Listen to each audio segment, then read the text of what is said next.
Hello students, SS education में आप सभी का स्वागत है। हम लोग क्लास 10th के बिहार बोर्ड के इंग्लिश बुक का सॉल्यूशन कर रहे हैं। लेसन थ्री जिसका नाम है द बेट। यह पुस्तक का नाम है इंग्लिश रीडर पनोरमा पार्ट 2 है। एंटन चेखव के द्वारा लिखी गई यह कहानी है। तो मैं आपको बता दूं कि जो द बेट है, इसको हम पहले वीडियो 2 पार्टों में बना चुका हूं। लंबा वीडियो जा रहा था, जिसकी वजह से 2 पार्टों में इस वीडियो को मैंने बनाया है।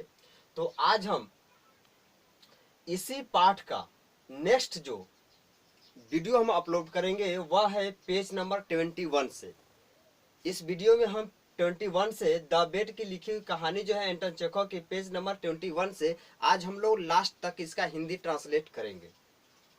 तो चलिए हम इसका हिंदी ट्रांसलेट करते हैं। एंटन चेखव के द्वारा लिखी गई द बेट कहानी जो पेज नंबर 21 से शुरू है।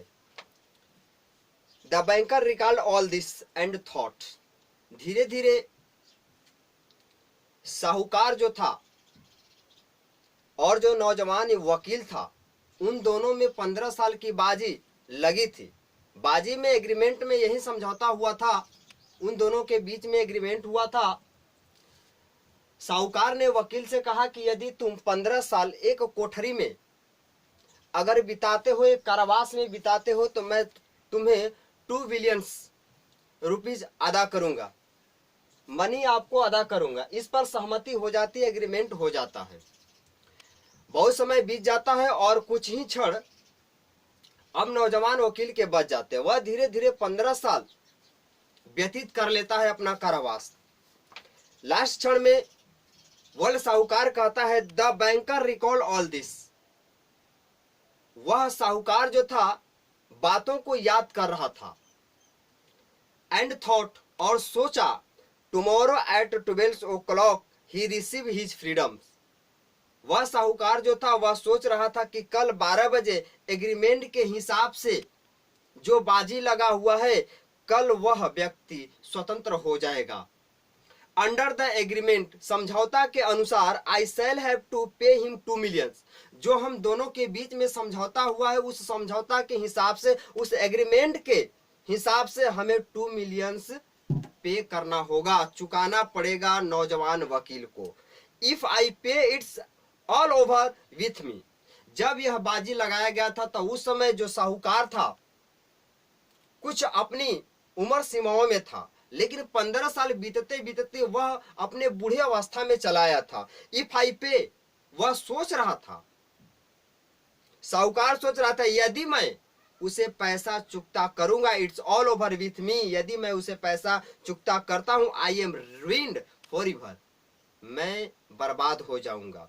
इस तरीके से वह साहूकार जो था सोच रहा था। 15 years बिफोर, 15 साल पहले, he had too many millions to count। वह साहूकार सोच रहा था कि 15 years बिफोर, 15 वर्ष पहले, he had too many millions, मेरे पास लाखों रुपए गिनने के लिए थे, मिलियंस रुपए गिनने के लिए थे। But now he was afraid to ask himself which he had more of money. लेकिन आज समय आ चुका है कि मेरे पास उतने रुपए गिनने के लिए नहीं है। मुझे डर लगता है कि मैं उसका 2 मिलियन पैसा किस प्रकार से चुकता करूंगा। मनी और डेब्ट्स, यदि उसका पैसा मैं चुकता करूंगा तो मैं काफी कर्ज में हो जाऊंगा। Now he was on ordinary bankers. वह साधारण साहूकार इन सारी बातों को सोच रहा था। Trembling every rise and the fall in the market. वह कह रहा था, सोच रहा था कि मैं यदि पैसे को, नौजवान युवक को, वकील को अगर पे करता हूं तो मैं बर्बाद हो जाऊंगा। इन सारी चीजों को सोच करके वह कांप रहा था कि मैं इतने पैसे कहां से दूंगा। फॉल इन द मार्केट, मैं गरीबों में, मार्केटों में एक गरीब की तरह जीवन व्यतीत करना शुरू कर देंगे। दैट कॉस्ट बेट, अब उसे समझ में आता है कि अभिशाप की जो बाजी है एक अभिशाप है। Murmur the world man catching his head in the despair. वह जो बूढ़ा साहूकार था दोनों हाथों से अपने सर को पकड़ा हुआ बकबका रहा था, अपने आप में निराशा उत्पन्न कर रहा था। Why didn't the man die? अब वह सोच रहा था, बोले साहूकार, Why didn't the man die?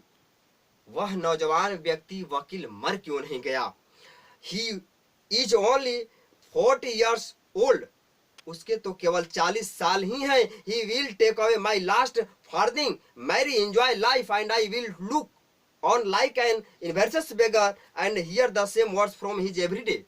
यानी कि कह रहा है ओल्ड साहूकार कि ही ओनली 40 years old, वह तो केवल 40 साल का ही है। He will take away my last farthing, और मेरा तो अंतिम चरण चल रहा है, मैं बुढ़ापे में चला आया हूं। मैरी एंजॉय लाइफ, वह तो शादी का भी आनंद ले सकता है, अपने जीवन में कई तरह की खुशियां ला सकता है। And I will look on like an everyways beggars, और मैं भिखारी बन जाऊंगा। Hear the same words from him every day, मैं प्रत्येक दिन एक भिखारी की जिंदगी व्यतीत करना शुरू कर देंगे यदि उसे लाखों रुपए वकील नौजवान को अगर पे कर देते हैं, तो चुकता करते हैं, तो I am obligate to you for the happiness of my life, मैं उसके आगे जाकर के क्षमा मांगूंगा, यातना करूंगा कि अब मेरे जीवन में खुशी आने दो, 2 मिलियन पैसे, और मेरी मदद करो। लेट मी हेल्प यू, तुम मेरी मदद करो। वह साहूकार इन सारी बातों को सोच रहा था कि नौजवान जब मैं था उस समय बाजी लगा लिया, आज हमारी उम्र काफी ढल चुकी है, और जब मैं उसे पैसा दूंगा तो कभी ऐसा समय आएगा कि मैं उसके यहाँ जाकर के क्षमा यातना करूंगा कि तुम मेरी मदद करो। No it is must. लेकिन फिर अपने मन मन सोच रहा है कि नहीं, एक साहूकार को ऐसा करना उचित नहीं है। The only escape from bankrupt and disgrace, इस अपमान और दिवालिया से बचने के लिए is that the man should die. इन सारी बातों को सोच करके वर्ल्ड साहूकार जो था वह कह रहा था कि इन सारी दीवाल पानियों और अपमान से बचने के लिए is that the man should die, वह एक रणनीति अपनाया कि क्यों न कल 12 बजे से पहले उस व्यक्ति की हत्या कर देते, उस व्यक्ति को मार देते हैं। नौजवान युवक वकील को न वह रहेगा, न मुझे 2 मिलियन पैसा पे करना पड़ेगा। इस तरीके का वह बात सोच रहा था। The clock had just struck 3, समय 3 बज रहे थे। द बैंकर वाज लिसनिंग, बातों को सुन रहा था। In the house everyone was asleep, घरों में था, देखा कि सारे लोग सोए हुए थे। And one could hear only the frozen trees winning outside the Windows, वह अपने घर के दरवाजे के खिड़कियों से जब देखा तो बाहर बर्फ जमा हुआ था, तेज हवा चल रही थी, ठंडी हवा चल रही थी। ट्राइंग टू मेक साउंड, आवाजें सुनाई दे रही थी।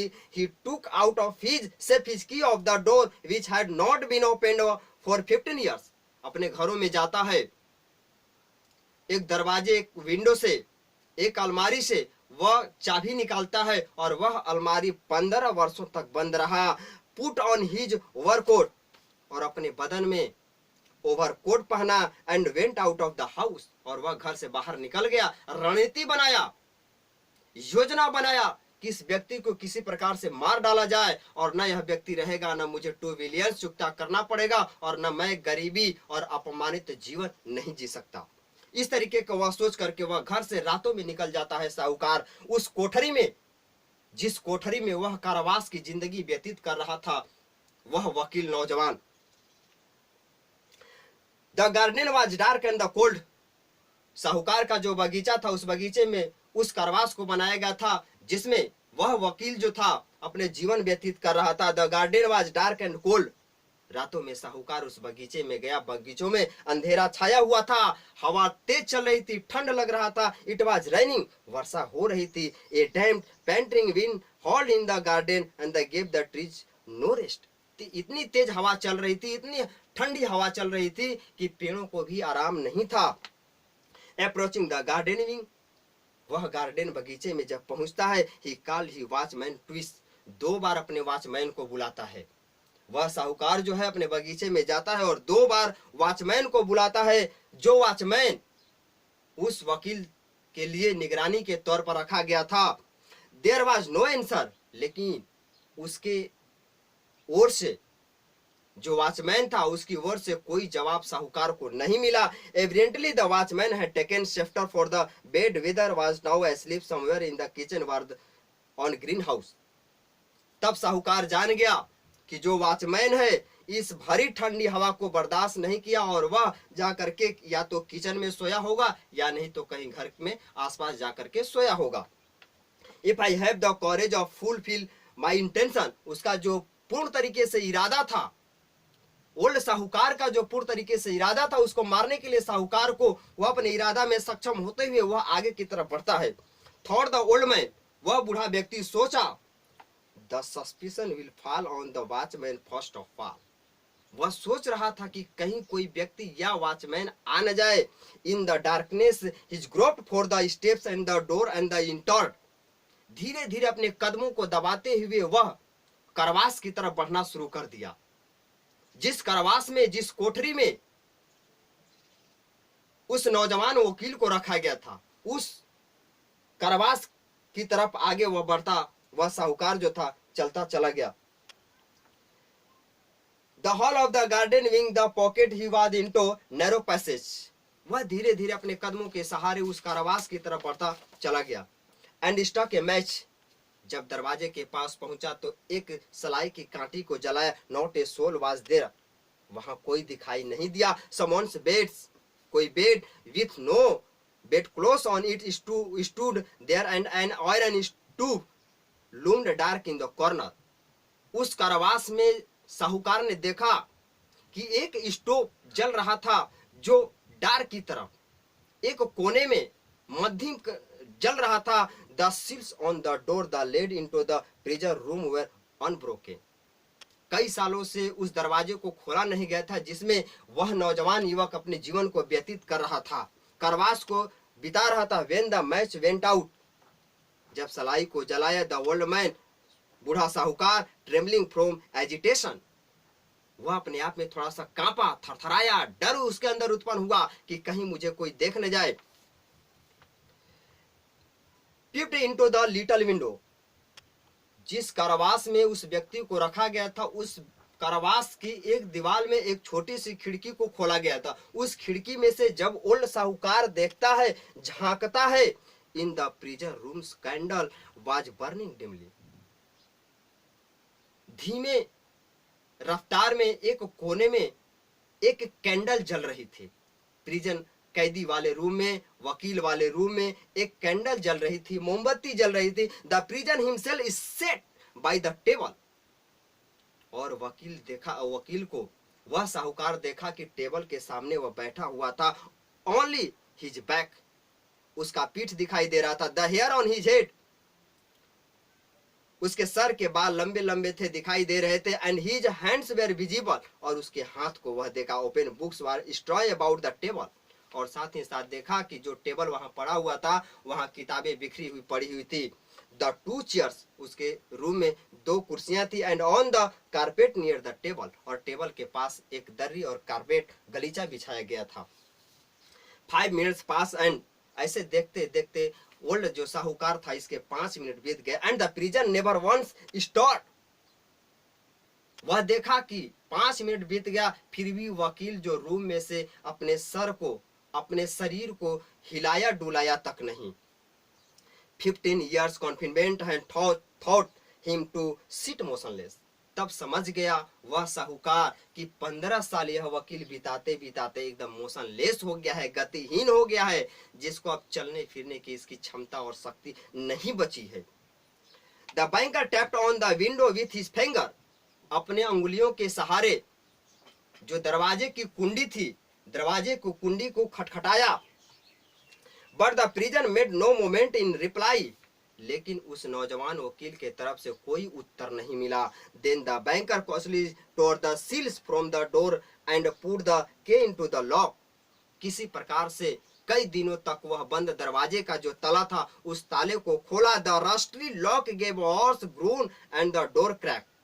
जब वह दरवाजे के ताले को चाबी लगा करके खोलना शुरू किया तो बहुत दिनों तक उसमें जंग लग चुका था, और उस जंग के वजह से उसमें से तेज और तीखी आवाज निकलना शुरू हो गया।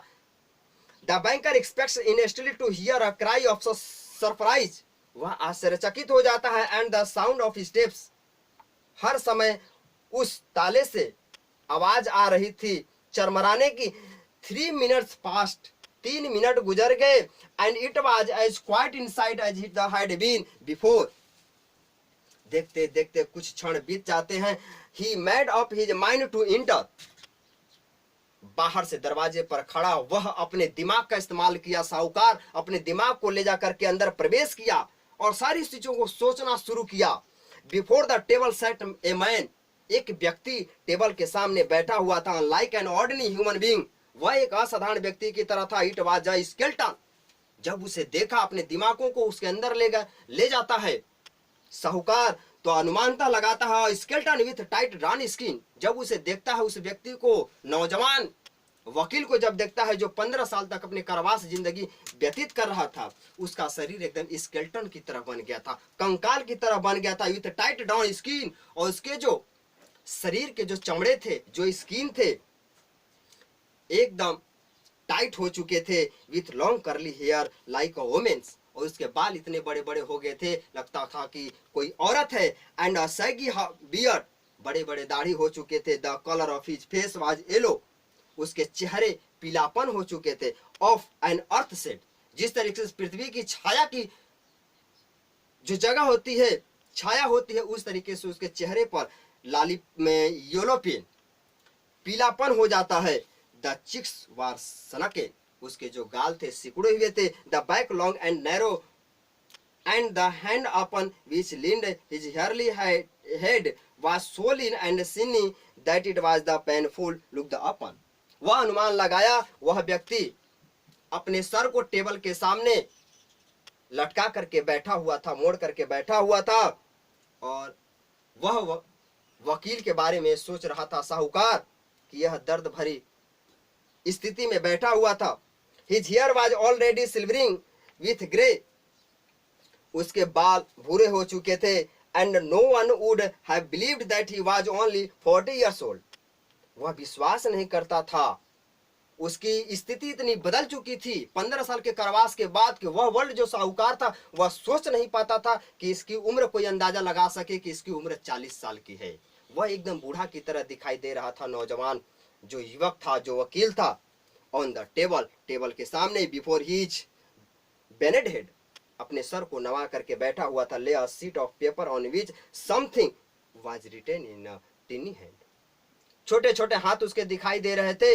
और साहूकार एक चीज और देखा, sheet of paper on which something, table पर एक पेपर पड़ा हुआ था और पेपर में कुछ लिखा हुआ था।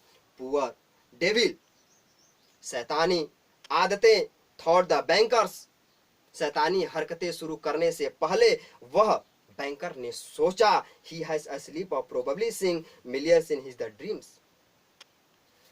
साहूकार सोच रहा था कि यह व्यक्ति हिल न डुल रहा है, 15 वर्षों से यहीं से बैठा हुआ है और इसका 15 वर्ष बीतने वाला है।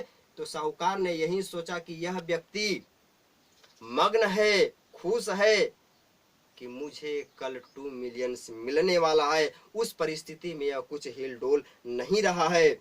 I have only to take and throw this half dead thing on the bed. और साहूकार सोचने लगा कि इसको अंदर अंदर प्रवेश करते हैं और इसको इसी बेड पर इसको हम मार देते हैं। समदर ही विद द पिलो, तकिए को इसके गर्दन पे लगा करके तकिए के माध्यम से इसको हम मार डालते हैं। And the must careful examination, जांच करने के बाद भी यह पता नहीं चल पाएगा। Moment will feel no trace of natural death, तकिए की सहारे से जब मैं इसे मारूंगा, एग्जामिन होने के बाद भी, इसकी जांच परीक्षण होने के बाद भी कोई पता नहीं चल पाएगा कि इसकी मृत्यु कैसे हुई है। अप्राकृतिक ढंग से इसे मार दिया जाएगा। But first let us read what he was the written here.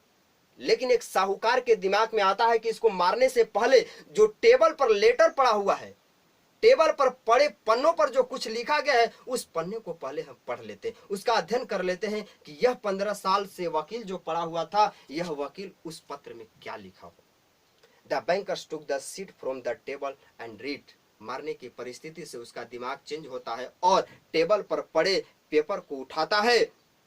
साहूकार टेबल द एंड रीड और टेबल से उठाता है और पढ़ना शुरू कर देता है। Tomorrow at 12 o'clock midnight. उस लेटर में लिखा हुआ था, वकील लिखा था कि कल 12 बजे मध्य रात्रि में आई शैल ऑब्टेन माई फ्रीडम, मैं अपने आप को स्वतंत्र पा जाऊंगा।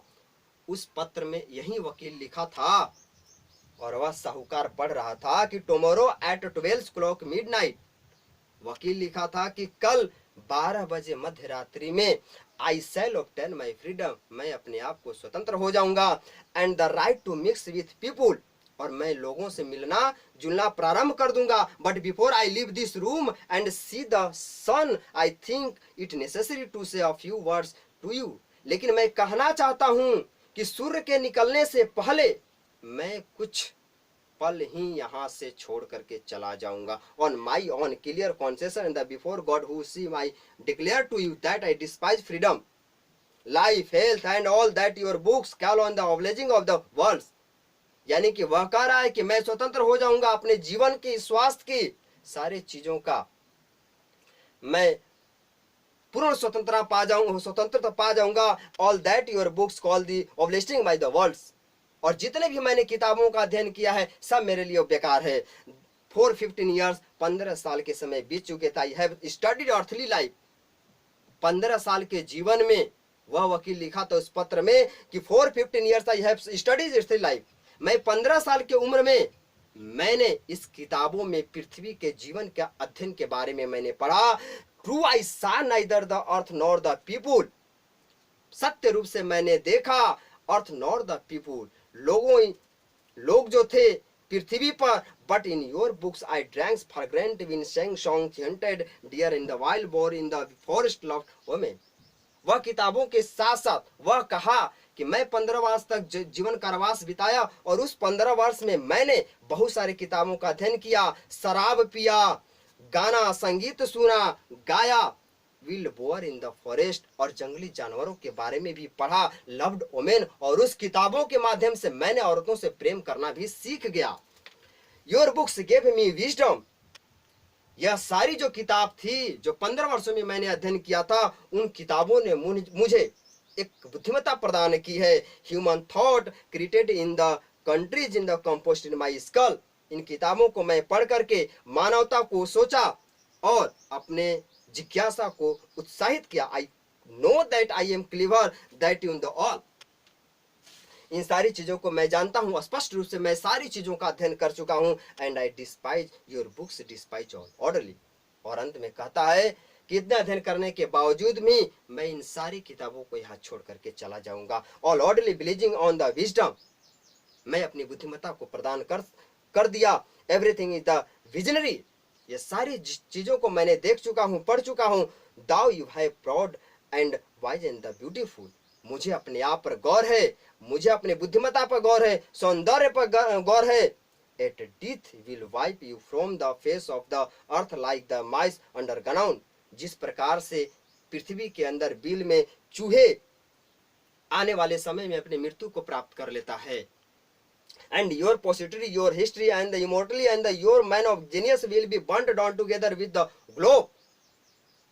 उस कहानी में वकील ने अपने लेटर में लिखा हुआ था कि जिस प्रकार से पृथ्वी के अंदर एक बिल में चूहा रहता है, उसके भी मृत्यु आती है और वह इस परलोक से चला जाता है। उसी प्रकार से इस ग्लोब पर, इस भूमंडल पर जितने भी जीव प्रजाति हैं, मानव हो, वह सारे के सारे एक दिन अंत हो जाते हैं। That I may show you in the need my contempt your that my the wish the life, इसलिए मैं भी अपने आप को जानता हूं कि मैं भी इस दुनिया से एक बार नहीं रहूंगा। I waive the 2 millions of which I once dreamed paradise and the which I not despise. उस समय मैं शुरू में 2 मिलियन का स्वर्ग की तरह 2 मिलियन को देख रहा था कि 2 मिलियन मिलने से मैं स्वर्ग को पा लूंगा। आई नाउ डिस्पाइज, मैं इसके विरुद्ध हूं, मैं इससे अब दूर हूं, मैं अब 2 मिलियंस नहीं ले सकता। That I may despise my self और माई राइट टू देम, मैं इसको अनुचित मानता हूं। I shall come out from here 5 minutes before the स्पूटेस्ट term and the was violent the agreements. वह 5 मिनट तक इसको पढ़ता रहा और जो समझौता किया गया था, समझौते के अनुरूप मुझे 2 मिलियंस मिलने वाले हैं। इन सारी चीजों को वह वकील जो है अपने लेटर में लिखा था और इन सारी चीजों का वह अध्ययन कर रहा था साहूकार। व्हेन ही हैड रीड जब उसने साहूकार इन सारी चीजों को पढ़ लेता है, the banker put the sheet on the table, वह साहूकार जो है उस सीट को, उस लेटर को उस टेबल पर रख देता है। किस द हेड ऑफ द स्ट्रैंगमैन, वह साहूकार सोचने लगा कि जिस व्यक्ति के लिए, जिस वकील के लिए मैंने बाजी लगाया, 15 साल तक यह जीवन व्यतीत कर लिया और मैं 2 मिलियन बचाने के लिए, इस व्यक्ति को जान से मारने के लिए इसके पास पहुंच गया, और वह व्यक्ति आज लेटर में लिखा हुआ है कि मैं आपके किताबों को, सारी चीजों को छोड़ करके चला जाऊंगा, और जो एग्रीमेंट है उस एग्रीमेंट के तहत मैं 5 मिनट पहले इस कारावास को छोड़ करके यहाँ से चला जाऊंगा और मैं 2 मिलियन आपका नहीं ले पाऊंगा। इन सारी चीजों को जब साहूकार उस लेटर में पढ़ता है, उसको आंसू आ जाता है। किस द हेड ऑफ द स्ट्रेंजमैन, वह लेटर को वहां रोते हुए साहूकार उस टेबल पर उस सीट को रखता है और उस जो वकील था उस वकील के पास जाकर के उसे चूमता है, उसके सर और माथे को चूमता है, उस अजनबी व्यक्ति को, एंड बिगेन टू वीप, और चूमते हुए पत्र को रखते हुए वह साहूकार रोना आरंभ कर देता है। He went out of the wings, वह सारी चीजों को सोच करके अपने आप में उदास पाना शुरू कर देता है। नेवर एट एनी टाइम, मैंने इस समय क्या कर रहा था, had he failed on the concept my self is the now, मुझे ऐसा नहीं करना चाहिए। कमिंग, वहां सारे आंसर शीट को, वह पत्र को रखता है और टेबल पर रखने के बाद वह वहां से निकलता है। होम, वह घर की तरफ निकल जाता है साहूकार। ही lay down on his bed, और जाकर के अपने बिस्तर पे सो जाता है साहूकार। But tears kept him a long time from sleeping, bed पर सोया हुआ था लंबे समय तक, सारी बातों को, वह वकील के लिखी हुई बातों को सोच करके वह रो रहा था। उसके लंबे आंसू बह रहे थे, आंसू रुक नहीं रहे थे। The next morning the poor watchman, जब सुबह होता है, जब नेक्स्ट सुबह होती है, 12 बजे की समझौता थी, सुबह होती है, वॉचमैन जब वहां बगीचे में जाता है, कारावास के पास पहुंचता है। Come ran to me told him that the he seen the man who lived in the wing climb through the window into the garden. जब वो वॉचमैन उस बगीचे में पहुंचता है, उस कारावास में जब पहुंचता है, कारावास की तरफ पहुंचता है, तो देखता है कि एक व्यक्ति 5 मिनट पहले वहां से निकल करके कारावास से भाग जाता है।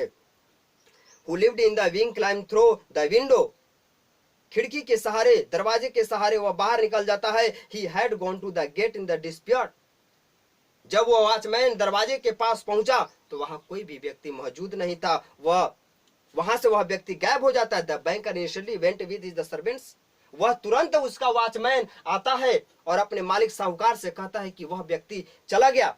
वह तुरंत अपने वॉचमैन के साथ साहूकार आता है, जबकि साहूकार को सारी बातें पता थी, लेकिन इस बात को छिपाने के लिए वह वॉचमैन के साथ बगीचे में आता है, अपने नौकर के साथ, to he the wing the establish the escape of his the prison. वह जो कैदी था, वकील था, जो नौजवान वकील था, वह कैदी के रूप में अपने जीवन को व्यतीत कर रहा था और यहाँ से फरार हो गया, निकल गया। To avoid unnecessary remorse he took the paper from the table, and जो टेबल पर वह लेटर पड़ा हुआ था, उस पत्र को वह साहूकार उठाता है ऑन हिज रिटर्न, और वह उस पत्र को उठाता है, लुक इन हिज सेफ, और उसे रिटर्न वापस पुनः अपने घर आता है, और अपने घर आकर के वह अपने तिजोरी और अलमारी में ले जाकर के उस पत्र को रख देता है। तो चलिए दोस्तों, आज हम द बेट की जो इंग्लिश रीडर पनोरमा पार्ट 2 जो पेज नंबर 21 से हमने आज हिंदी ट्रांसलेट किया है, आज उसका पूरा, आज लेसन 3 द बेट कहानी जो थी उसको हम समाप्त करते हैं। इसको 2 पार्ट में और बनाए हैं इसका हिंदी ट्रांसलेट। यदि आप उस वीडियो को नहीं देखे हैं तो मैं इसी वीडियो के लिंक के नीचे वह पार्ट 1 और पार्ट 2 द बेट की जो कहानी है इस वीडियो के नीचे इस लिंक में प्रोवाइड कर देंगे, आप जाकर के इस लिंक में उस वीडियो को देख सकते हैं।